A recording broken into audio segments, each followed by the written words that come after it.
Next primitive is tube. I can change the inner radius of this tube, outer radius of this tube, rotation segments, cap segment, height of this tube, and again height segment of this tube. Again we can change the orientation of this tube in different way. I can add a fillet on this edge, so I can click over here on this fillet option and I change the segment of the fillet and the radius of the fillet, so I can create a tire type shape by using this tube. You can slice this tube by using a slice option. Slice, again the from and to, you can see this way you can modify the slice option. Next one is a pyramid, a very easy one to understand. You can change the size of different axes. For segment, I can change the segment over here and the orientation of this pyramid.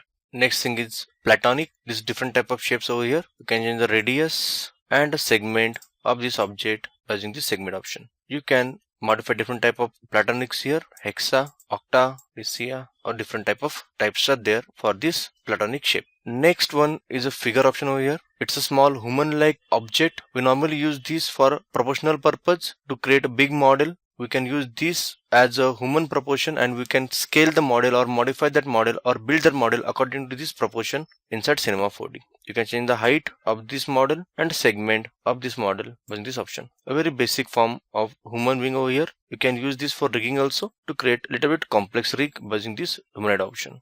Landscape, you can see very small rough terrain over here. You can change the size of this terrain, segments of this terrain. For more detailed shape, you have to increase the segment, otherwise you can't see the detail of the terrain. You can see here I just decrease the segment of this terrain and you can see it look very flat over here. You can change the roughness, fineness and scale of this terrain.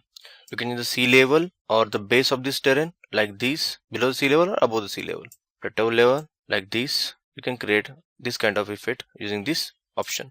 Again the orientation option like this. For the randomness, you can change the seed level over here. You can see it's just changing randomly like this. But at seed level, you can remove this tick mark to create something like a valley over here, a canyon thing. You want to create this in a spherical manner, just click on this spherical option.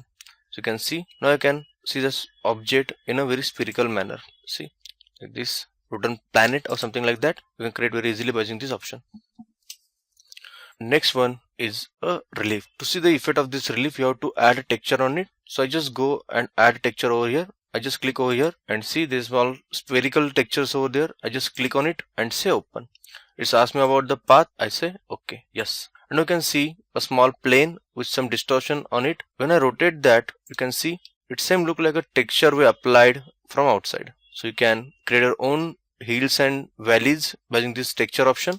You can change the size of this relief option. Width segment, again segment is very important for smoothness, so always keep in mind that segment can increase the smoothness of your object or decrease the smoothness of your object. So always try to keep it in a limit but not very less, that way it's not look very rough. I can change the bottom level or up level and the top level like this. Again I can change the orientation to X or Z.